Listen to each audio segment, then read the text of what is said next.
नमस्कार दोस्तों, मैं अंकित कुशवाहा आपका स्वागत करता हूं आपके अपने YouTube चैनल जेवर स्टडी में। मैं आज बात करने जा रहा हूं रीजनिंग के टॉप इम्पोर्टेंट क्वेश्चनों की। इसी क्रम में आइए देखते हैं आज का पहला क्वेश्चन। पहला क्वेश्चन आपका किस प्रकार है? कार, गैरेज, वायुयान। कार का जो संबंध गैरेज से है, उसी प्रकार वायुयान का संबंध किससे है? जल्दी से आंसर बताइए दोस्तों। कार का संबंध जो गैरेज से है, आप देखेंगे यहाँ पर कार को पार्क करने के लिए कहाँ पे? गैरेज। कार को हम लोग गैरेज में पार्क करते हैं। इसी प्रकार वायुयान को हैंगर में पार्क करते हैं। कहाँ पर? हैंगर। Option D. ठीक है, वायुयान को हम लोग हैंगर में पार्क करते हैं। ठीक है, चलिए देखेंगे जरा हैंगर कैसा होता है। ये आपका यहाँ पर दिया हुआ है, ये जो आप देख रहे हैं यच के आकार का, ये जो आपका यच बना हुआ है, ये है आपका हैंगर। यहाँ पर जहाज जो है हेलीकॉप्टर लैंड करते हैं, उतरते हैं। चलिए आपका नेक्स्ट क्वेश्चन देखते हैं किस प्रकार है। अगला क्वेश्चन है आपका, गोपी पूर्व की ओर अभिमुख होकर 4 किलोमीटर जाता है, फिर बाएं ओर मुड़कर और 3 किलोमीटर पैदल जाता है और पुनः बाईं ओर मुड़ता है और 4 किलोमीटर चलता है। शुरू किए गए स्थान से वह कितनी दूर पर है? दिशा दूरी का प्रश्न है दोस्तों, करके बताइए फटाफट से। उसके बाद मैं आंसर बताऊंगा। एक बार आप ट्राई करेंगे इसको। और आप आज के क्वेश्चन जो देखेंगे बहुत ही अच्छे चैप्टर हैं। इनको मैं चैप्टर को कह सकता हूं बहुत ही वेरी खूबसूरत चैप्टर। ठीक है, जो चैप्टर के क्वेश्चन लिए गए हैं और उनमें से वेरी खूबसूरत क्वेश्चन भी उठाए गए हैं। चलिए इसी क्रम में आगे देखते हुए इसको क्वेश्चन को करेंगे जरा सॉल्व। कह रहे हैं गोपी पूर्व की ओर अभिमुख होकर 4 किलोमीटर जाता है। ठीक है, आपका ये दिया हुआ है पूर्व, ठीक है, उत्तर, पश्चिम और ये दक्षिण। कह रहे गोपी यहाँ पर आ गया और कितना गया? 4 किलोमीटर। फिर बाएं ओर मुड़ता है और 3 किलोमीटर जाता है। अगर बाएं ओर मुड़ता है तो किधर मुड़ेगा? उत्तर की ओर। और कितना जाएगा? 3 किलोमीटर जाता है। और पुनः बाईं ओर मुड़ता है। अगर कोई व्यक्ति उत्तर की ओर जा रहा है और फिर बाईं ओर मुड़ता है तो पश्चिम की ओर मुड़ेगा। और कितना जाएगा? 4 किलोमीटर। 4 किलोमीटर पहले गया था पूर्व की ओर, अब वापस आ गया है 4 किलोमीटर। ठीक है, आगे क्या कह रहे हैं? चलता शुरू किए गए स्थान से अब वह कितनी दूरी पर है? तो आप देख सकते हैं 3 किलोमीटर की दूरी पर है। प्रारंभिक स्थान से अब वह कितनी दूरी पर है? 3 kilometre. Option B is the right answer, 3 kilometre. चलिए आगे देखेंगे अगला क्वेश्चन किस प्रकार है। क्वेश्चन नंबर तीसरा। उम्मीद करता हूं दोस्तों आप लोग इस क्वेश्चन को सॉल्व कर रहे होंगे। क्वेश्चन नंबर तीसरा कह रहे 400 वर्षों में कुल कितने महीने ऐसे होंगे जिसमें 31 तारीख आएगी? आपके कैलेंडर जो होता है उसमें साधारण वर्ष और लीप ईयर होते हैं। ठीक है, 2 प्रकार के होते हैं, सिंपल ईयर और लीप ईयर। जो सिंपल ईयर आपका होता है उसमें 365 दिन होते हैं और जो लीप ईयर होता है उसमें 366 दिन होते हैं। ठीक है, अब इसमें देखेंगे कि जो आपकी महीने होंगे वो 31 तारीख के, 7 महीने ऐसे होंगे जो 31 तारीख के होंगे। इसी प्रकार जब लीप ईयर होगा तब भी 7 महीने ऐसे होंगे जो 31 तारीख के होंगे। कहने का मतलब है कि हर वर्ष 31 तारीख 7 बार आती है, वह लीप ईयर हो या साधारण वर्ष हो। ठीक है दोस्तों, तो मैं इस प्रकार से कह सकता हूं कि 400 × 7, क्योंकि प्रत्येक एक वर्ष में 7 महीने ऐसे होते हैं, या मैं कह सकता हूं कि 7 बार 31 तारीख आती है, तो 400 वर्षों में 7 बार, तो आपका हो जाएगा 2800। ठीक है, इसी प्रकार आंसर आपका क्या आ जाएगा? 28। ऑप्शन यहाँ पे गलत दिए गए हैं। ऑप्शन ये 29 की जगह आप इसको ए नंबर काट के आप 2800 कर लीजिए। ठीक है, इसका राइट आंसर आ जाएगा कितना, 2800। चलिए दोस्तों आगे देखेंगे। ये आपका देखिए कैलेंडर दिया हुआ है, आपका ये कैलेंडर है। आप इस कैलेंडर में देखेंगे कि जो आपका जनवरी होता है वो 31 दिन का होता है। ठीक है, जनवरी 31 दिन का। इसी प्रकार आगे देखेंगे, जनवरी 31 दिन का होता है, मार्च आपका 31 का होता है, मई आपका 31 का होता है, जुलाई अगस्त आपका 31 का होता है, अक्टूबर 31 का होता है, और ये आपका दिसंबर 31 का होता है। आप गिन सकते हैं 1 2 3 4 5 6 ये 7। हर वर्ष 31 के होंगे, तो एक वर्ष में 7 महीने, तो 400 वर्षों में, तो मैंने भी बताया 400 × 7, तो 7 चौको 28। ठीक है, आपका राइट आंसर 2800 आ जाएगा। उम्मीद करता हूँ दोस्तों यह क्वेश्चन आपको समझ में आ गया होगा। ठीक है, इसका आंसर आप सही कर लीजिएगा। चलिए अगले क्वेश्चन की ओर बढ़ते हैं जरा। अगला क्वेश्चन किस प्रकार है। अगला क्वेश्चन आपका दिया गया है वेन आरेख से, और वेन आरेख का क्वेश्चन आपसे पूछना क्या चाह रहा है, कह रहा है निम्नलिखित में से कौन सा एक अविवाहित अध्यापक और पिता को सूचित करता है।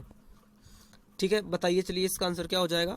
कह रहे अविवाहित अध्यापक पिता, अविवाहित अलग है, अध्यापक अलग है, और पिता। ठीक है, इसको कौन सा डायग्राम जो है सेटिस्फाइड करेगा, इसका उचित आंसर बताएंगे। चलिए दोस्तों इसका आंसर जो हो जाएगा ऑप्शन नंबर 4, इसका राइट आंसर हो जाएगा ऑप्शन नंबर 4। कैसे हो जाएगा चलिए देखेंगे। इसको मैं क्या कह सकता हूँ, अध्यापक। ये आपका क्या है, अध्यापक है। ये आपका क्या है, पिता है। और ये आपका क्या है, अविवाहित है, अविवाहित। इस क्वेश्चन को आप वास्तविक जीवन के आधार पर सॉल्व करेंगे। कैसे देखेंगे कि कुछ अविवाहित अध्यापक होते हैं। जी हाँ बिल्कुल। इसी प्रकार मैं रिवर्स कर सकता हूँ कि कुछ अध्यापक अविवाहित होते हैं, बिल्कुल सही है। आगे बढ़ेंगे कि कुछ पिता अध्यापक होते हैं, बिल्कुल सही बात है। कुछ अध्यापक पिता होते हैं, बिल्कुल सही बात है। लेकिन अविवाहित और पिता का कोई मेल नहीं है। ठीक है, क्या आप ऐसे कह सकते हैं कि कुछ अविवाहित पिता होते हैं? नहीं, बिल्कुल नहीं। जितने भी पिता होते हैं ऐसे हम लोग उम्मीद करते हैं कि सभी लोग विवाहित होते हैं। ठीक है, ऐसा हमारे समाज में है। चलिए अगला क्वेश्चन देखेंगे किस प्रकार है। आपका क्वेश्चन नंबर 5वां, ब्लड रिलेशन से आपका क्वेश्चन आया है। क्वेश्चन को पढ़ेंगे। क्वेश्चन क्या कहना चाह रहा है, कह रहा है ए की माँ बी की बहन है। ए की माँ बी की बहन है और उसकी एक पुत्री सी है। ए का बी के साथ निम्नलिखित में से क्या संबंध है। निम्नलिखित मतलब होता है नीचे लिखित, नीचे लिखित मतलब ऑप्शन। चलिए देखेंगे इस क्वेश्चन को सॉल्व करके इसका आंसर क्या आएगा। कह रहे हैं ए की माँ, ए की माँ, चलिए लिख देते हैं ए की माँ। ठीक है, ए की माँ बी की बहन है, ये लिखते हैं यहाँ पर बी, और इसकी क्या हो गई, ये सिस्टर हो गई। ठीक है, ए की माँ बी की बहन है, उसकी एक पुत्री सी है। ठीक है, उसकी एक पुत्री सी है, उसकी मतलब किसका, उसकी माँ का। ठीक है, इसकी एक पुत्री सी है। चलिए उसकी पुत्री सी है। आगे कह रहे हैं ए का बी के साथ क्या संबंध है। कहने मतलब ए कौन है, किसका, बी का। आप देख रहे हैं बी, तो बी की ये क्या हो गई, बहन, और ये क्या हो गया, बहन का पुत्र या पुत्री।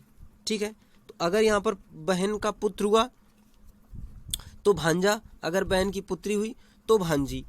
Option number A is the right answer. उम्मीद करता हूँ क्वेश्चन समझ में आ गया होगा। चलिए अगले क्वेश्चन की ओर देखते हैं। अगला क्वेश्चन आपका किस प्रकार है। अगला क्वेश्चन है निम्नलिखित प्रश्न में आपको प्रतीकों के अनुसार दिए गए विकल्पों में से सही उत्तर चुनना है। आपको यहाँ पर जो @ के निशान दिख रहे हैं वहाँ पर आपको प्लस माइनस भाग जो ABCD में जो ऑप्शन दिए गए हैं उनमें से एक ऑप्शन पुट करना है। ठीक है, और देखना है कि आपको टोटल इक्वल जो है वो 0 आना है। तो इस प्रकार आपका राइट आंसर क्या हो जाएगा, सॉल्व करके देखेंगे जल्दी से। जब मैं इस क्वेश्चन को देखता हूं तो एक चीज़ समझ में आती है कि अगर कोई चीज़ है 12, 3 और 4 और 8 लिखा हुआ है और टोटल में 0 है। इसका मतलब ये है कि कहीं ना कहीं माइनस का निशान या माइनस का चिन्ह तो होगा ही होगा। बिना माइनस के इक्वल में 0 नहीं हो सकता। अगर सभी में भाग होगा तब भी 1 होगा, प्लस होगा तो हो ही नहीं सकता, डिवाइड होगा तो हो ही नहीं सकता। ऑप्शन के हिसाब से मैं बात कर रहा हूँ। तो इसका मतलब मैं अगर सीधे से मैं ये कहूँ कि ऑप्शन नंबर बी क्या है, गलत है। ऑप्शन नंबर बी तो हो ही नहीं सकता। चलिए अगला क्वेश्चन अगर हम इसी प्रकार देखते हैं, option number C. Option number C भी नहीं हो सकता, क्योंकि माइनस माइनस, अगर माइनस माइनस है तो माइनस माइनस प्लस हो जाएगा, और अगर प्लस हो जाएगा तो माइनस में आंसर जाएगा। इसका मतलब ऑप्शन नंबर सी भी हो ही नहीं सकता। मतलब देख के ये बता सकते हैं कि ऑप्शन नंबर बी और सी को चेक नहीं करना। अब ऑप्शन बचे ए और डी। ऑप्शन अगर ए को मैं देखूं तो दिख रहा है मुझको कि 2 प्लस है, तो क्या मैं कह सकता हूँ 8 4 12, और 12 के बाद 3 को भी जोड़ना है और इधर 12 में घटा देना है। इसका मतलब है कि यह 0 आंसर नहीं आएगा। ऑप्शन नंबर डी मुझे सही लग रहा है। चलिए देखते हैं जरा इसको चेक करके। 12 डिवाइड बाई 3 प्लस 4 माइनस 8, यहाँ पर देखेंगे आप, इसका डिवाइड हो जाएगा तो हो जाएगा कितना, 4 plus 4 minus 8, 4 4 8 minus 8 equal to 0। तो इस प्रकार आपका राइट आंसर क्या हो जाएगा, option number D is the right answer. चलिए अगले क्वेश्चन की ओर चलते हैं। अगला क्वेश्चन आपका किस प्रकार है, अगला क्वेश्चन नंबर 7वां क्वेश्चन नंबर आपका कह रहा है, कथन सभी जानवर पक्षी हैं, कुछ जानवर मनुष्य हैं। निष्कर्ष है कुछ मनुष्य पक्षी हैं, कुछ पक्षी मनुष्य हैं। क्वेश्चन को सॉल्व करेंगे। आपका ऑप्शन दिया हुआ है ए, एक निष्कर्ष निकलता है। ऑप्शन बी, दूसरा निष्कर्ष निकलता है। ऑप्शन सी, निष्कर्ष फर्स्ट व सेकंड दोनों निकलते हैं। ऑप्शन डी, ना ही फर्स्ट और ना ही सेकंड निकलता है। चलिए आंसर करेंगे इसका। राइट आंसर क्या हो जाएगा, इसको बनाएंगे जरा। कह रहे सभी जानवर पक्षी हैं, तो सभी जानवर ठीक है क्या हैं, पक्षी हैं। आगे देखेंगे, कुछ जानवर मनुष्य हैं, कुछ जानवर मनुष्य हैं, ठीक है, कुछ जानवर मनुष्य हैं। आगे देखेंगे निष्कर्ष क्या कह रहा है, कुछ मनुष्य पक्षी हैं। तो दिख रहा है बिल्कुल कि कुछ मनुष्य पक्षी हैं, पहला तो राइट आंसर है। आगे देखेंगे, कुछ पक्षी मनुष्य हैं, कुछ पक्षी मनुष्य हैं। जी हाँ दिख रहा है बिल्कुल, दोनों आपका सही आंसर हो जाएगा। सही आंसर हो जाएगा आपका सी, निष्कर्ष फर्स्ट व सेकंड दोनों निकलते हैं। आप यहाँ पर देख रहे हैं कि कुछ मनुष्य पक्षी हैं और कुछ पक्षी मनुष्य हैं, तो आपका राइट आंसर हो जाएगा सी। चलिए अगले क्वेश्चन की ओर देखते हैं। अगला क्वेश्चन नंबर 8वां आपका किस प्रकार है, कह रहे हैं ए की दौड़ने की गति बी से तेज है परंतु सी की तुलना में कम, सी की गति डी से कम है, इनमें सबसे तेज धावक कौन है। चलिए क्वेश्चन को फटाफट से आंसर देंगे। पहले आप लोग क्वेश्चन को आंसर देंगे, उसके बाद मैं सॉल्व करूंगा। ट्राई करेंगे दोस्तों, फटाक से इसका आंसर क्या आएगा बताएंगे जल्दी से। चलिए मैं सॉल्व करता हूं इस क्वेश्चन को। कह रहे हैं ए की दौड़ने की गति बी से तेज है, ए की गति जो है बी से तेज है, तो ए की गति तेज हो जाएगी। आगे कह रहे हैं परंतु सी की तुलना में कम है, तो सी की तुलना में कम है किसकी, ए की, इसका मतलब सी की ज्यादा हो जाएगी। ठीक है, आगे कह रहे हैं सी की गति डी से कम है, तो सी की जो गति डी से कम है, इसका मतलब डी की ज्यादा हो जाएगी, तो डी की गति हो जाएगी। कह रहे सबसे तेज धावक कौन है, आप देख सकते हैं यहाँ पर सबसे तेज कौन दौड़ रहा है, डी। ऑप्शन आपका सही हो जाएगा ए। ठीक है, आपका राइट आंसर हो जाएगा ए, और यहाँ पर धावक जो सबसे तेज कौन दौड़ता है वो है डी। चलिए अगले क्वेश्चन की ओर देखते हैं। अगला क्वेश्चन किस प्रकार है, अगला क्वेश्चन आपका है क्वेश्चन नंबर 9वां। निम्नलिखित प्रश्न में 4 शब्द दिए गए हैं, 4 में से 3 किसी प्रकार एक समान है, उनका एक समूह बनता है। उस शब्द को चुनिए जो इस समूह में नहीं आता। Option number A badminton, option number B table tennis, option number C cricket, option D hockey. चलिए इसका फटाक से आंसर दीजिए दोस्तों। ऑड वन आउट से है, इसको एक भिन्न छांटना है। 3 जो है किसी प्रकार समान है, एक अलग है। वो जो अलग है उसको आपको बताना है कि इसमें से भिन्न कौन है। चलिए बताइए इसका आंसर क्या हो जाएगा। इसका आंसर जो राइट आंसर हो जाएगा, देखिए बैडमिंटन। ठीक है, इसका राइट आंसर क्या हो जाएगा, बैडमिंटन। क्यों? क्योंकि आप देख रहे हैं कि टेबल टेनिस जो है वो किससे खेली जाती है, बॉल से। क्रिकेट आपको मालूम है, क्रिकेट किससे खेला जाता है, बॉल से। और हॉकी किससे खेली जाती है, हॉकी भी बॉल से ही खेली जाती है। आप देख रहे हैं नीचे। चलिए आगे देखेंगे जरा इसका। ये देखिए हॉकी, ये बॉल से खेला जा रहा है। हॉकी जो है वो बॉल से खेला जा रहा है। आगे देखेंगे, ये देखिए बैडमिंटन। बैडमिंटन जो है चिड़िया से खेली जाती है। ठीक है, बैडमिंटन चिड़िया से। आगे देखेंगे, ये है आपका टेबल टेनिस। ये आपका क्या है, टेबल टेनिस। और टेबल टेनिस भी देखिए किससे खेली जा रही, बॉल से। ठीक है, मैंने बताया था ना अभी कि हॉकी बॉल से खेली जाती है, क्रिकेट बॉल से खेला जाता है, टेबल टेनिस बॉल से खेला जाता है। लेकिन तो यहाँ पर भिन्न कौन हो जाएगा, भिन्न है आपका बैडमिंटन। तो इसका राइट आंसर क्या हो जाएगा, इसका राइट आंसर हो जाएगा ऑप्शन नंबर ए बैडमिंटन। चलिए अगला क्वेश्चन देखेंगे। आप देख रहे हैं यहाँ पर हॉकी, बैडमिंटन और ये टेबल टेनिस। क्रिकेट आपको पता ही है कि जो है बॉल से खेला जाता है। क्वेश्चन नंबर 10वां। क्वेश्चन नंबर 10वां क्या कह रहा है, मोहन नीता को कहता है अगले कल लंच पर मिला जाए। पूर्व धारणा, ये क्वेश्चन पूर्व धारणा का है। तो पूर्व धारणा के बारे में मैं आपको दोस्तों बता दूं कैसे सॉल्व करना होता है। बेहद आसान होता है पूर्व धारणा सॉल्व करना। पूर्व धारणा का मतलब क्या होता है कि जो कथन है उस कथन को बोलने वाला कौन है, मैं खुद हूं। और अब पूर्व धारणा कौन सी सही होगी, पूर्व धारणा मात्र वही सही होगी जो मेरे फेवर में होगी। आपको बस यही देखना है कि कौन सी पूर्व धारणा मेरे फेवर में है। जो पूर्व धारणा मेरे फेवर में है वो पूर्व धारणा सही है। अगर मेरा विरोध करती है किसी प्रकार से, अगर वह पूर्व धारणा मेरा विरोध करती है तो वह पूर्व धारणा बिल्कुल गलत हो जाएगी। ठीक है, चलिए इसको जरा समझते हैं। कह रहे मोहन नीता को कहता है अगले कल लंच पर मिल जाएं। सपोज दैट मैं किसी से कहता हूं कि आप कल लंच पर मिलिएगा। अब इसका मतलब क्या होता है, इसका मतलब है पूर्व धारणा में समझते हैं जरा क्या कह रहा है। कह रहे दोनों को लंच का समय मालूम है। जी हाँ बिल्कुल, अगर मैंने कथन में नहीं बोला है कि लंच का कब मिलना है, कहाँ मिलना है, तो इससे मैं उम्मीद करता हूँ क्योंकि कथन को मैंने बोला है। तो अगर मैं किसी से कहूँगा कि कल मिलना है तो इसका मतलब है कि उसको पता है कि कल कहाँ मिलना है। तो आपका पूर्व धारणा पहली क्या हो जाएगी, सही हो जाएगी। पूर्व धारणा नंबर 2 कह रहे दोनों लंच की जगह के बारे में जानते हैं।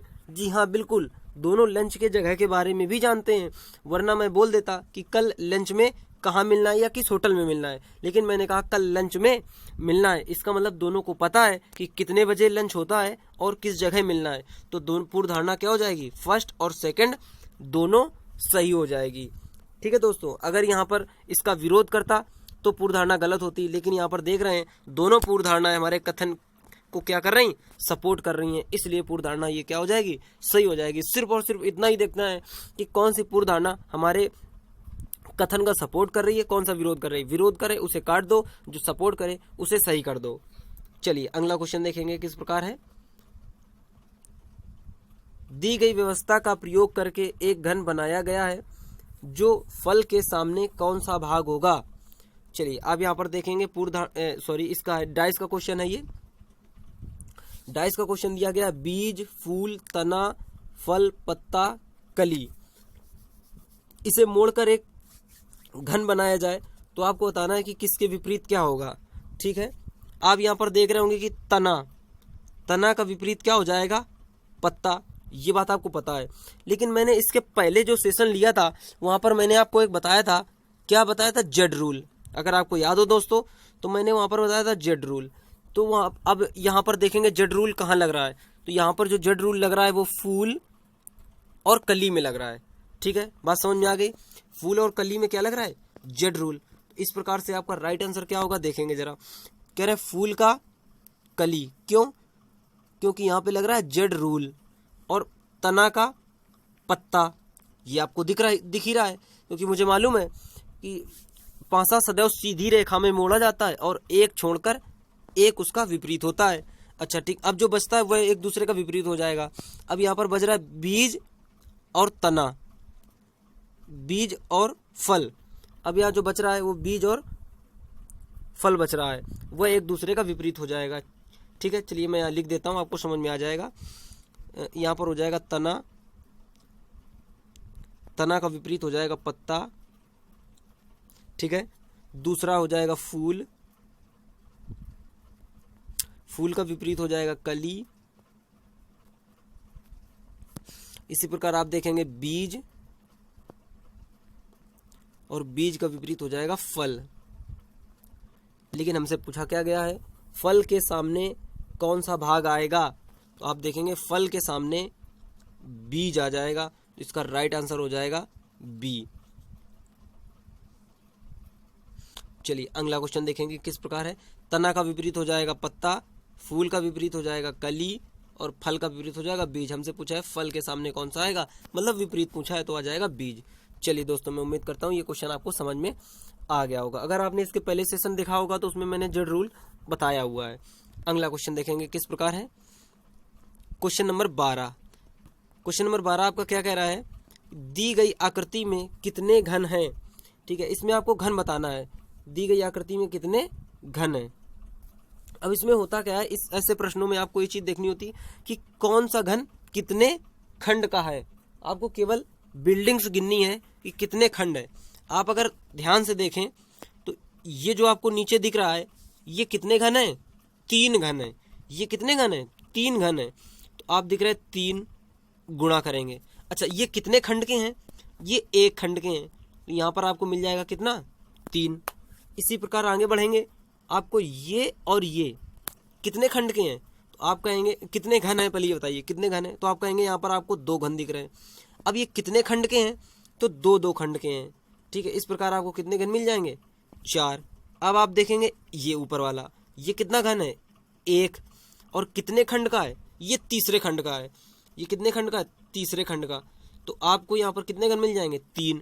क्यों, एक ये घन है और एक इसके यहाँ पीछे छिपा होगा और एक इसके बिल्कुल पीछे छिपा होगा घन। इसी प्रकार ये जो 2 घन दिख रहे हैं, इसके नीचे जस्ट एक छिपा होगा और इसके नीचे भी एक छिपा होगा। तो आपको क्या करना है, इन सभी को जोड़ लेना है। तो 3 4 3 7 और 7 3 10। आपका राइट आंसर क्या हो जाएगा, 10। चलिए अब राइट आंसर हो जाएगा 10। Option number A is the right answer. चलिए अगला क्वेश्चन देखेंगे किस प्रकार है। आपका क्वेश्चन नंबर 13। क्वेश्चन नंबर 13 में सीरीज दी हुई है, तो यहाँ पर जो आपका रिक्त स्थान दिया हुआ है, फिलिंग द ब्लैंक्स, यहाँ पर भरना है। सबसे पहले आपको क्या करना है, इन सभी को काउंट कर लेना है। जब आप इन सभी को काउंट कर लेंगे, उसमें से आपको तोड़ देना है। कैसे तोड़ना है, चलिए पहले से मैं काउंट कर लेता हूँ। 1 2 3 4 5 6 7 8 9 10 11 12 13 14 15 16। आपको यहाँ पर दिख रहा है 16। जब 16 दिख रहा है तो इसे मैं तोड़ता हूँ। अगर मैं इसे तोड़ूंगा तो कितना, 4 × 4 तोड़ लूंगा, यानी 4 × 4, 4 4 के भाग बना लूंगा। अगर मान लो यहाँ पर होता कितना, 15 होता, तो मैं क्या तोड़ लेता, 5 × 3, यानी या तो 5 5 में तोड़ता या तो मैं 3 3 में तोड़ लेता। इसी प्रकार अगर यहाँ पर 18 होता तो या तो मैं 6 6 में तोड़ता, या मैं 3 3 में, या 6 6 में। ठीक है, चल, लेकिन यहाँ पर दिया 16, तो अब मैं किसमें, 4 4 में तोड़ लूंगा। आगे देखेंगे क्या है। तो मैं यहाँ पर इसको लिखता हूँ पूरा। पहले करें dash A dash B, A dash B, B dash A, B dash dash A B. चलिए 1 2 3 4, 1 2 3 4, ये चलिए मैं यहाँ से ऐसे तोड़ लेता हूँ। अब मुझे एक चीज क्या समझ में आई है, देखिए जरा, कहना सब में, शुरू में सब में क्या है, बी है, सब इन दो में बी है, तो मैं इससे उम्मीद करता हूँ कि स्टार्ट कहाँ से हो जाएगा, बी से स्टार्ट हो जाएगा, तो मैं इसको अलग लिख लेता हूँ बी। ठीक है, बी। अब देख रहे हैं बी डबल ए और लास्ट में ये बी है, बी है, तो मैं हो सकता है कि यहाँ पर बी हो, तो अब यहाँ पर क्या आ जाएगा, बी।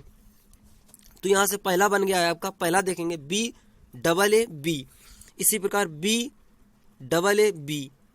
ठीक है, आगे देखेंगे बी डबल ए और ये बी, यहाँ पर आ जाएगा B, B double A B, तो आपका यही बन जाएगा डबल ए बी। आपका ये जो जिसमें राइट आंसर होगा वो आपका आंसर सही हो जाएगा।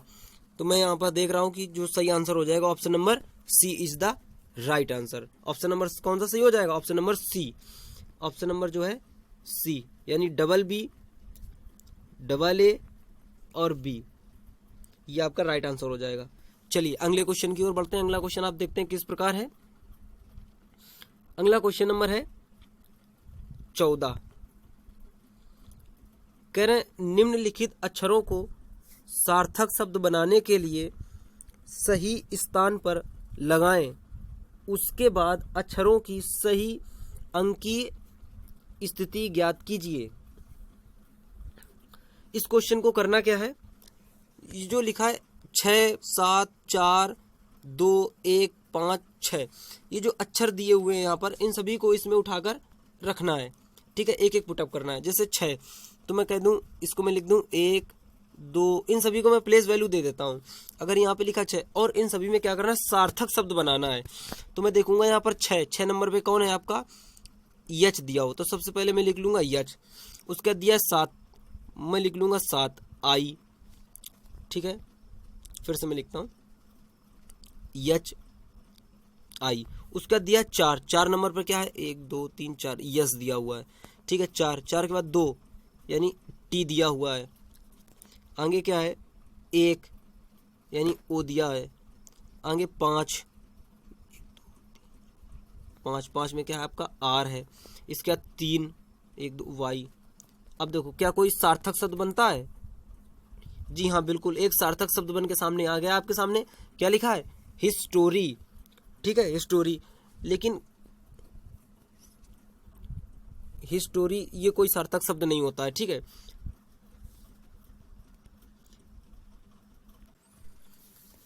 ऑप्शन नंबर बी देखेंगे किस प्रकार है।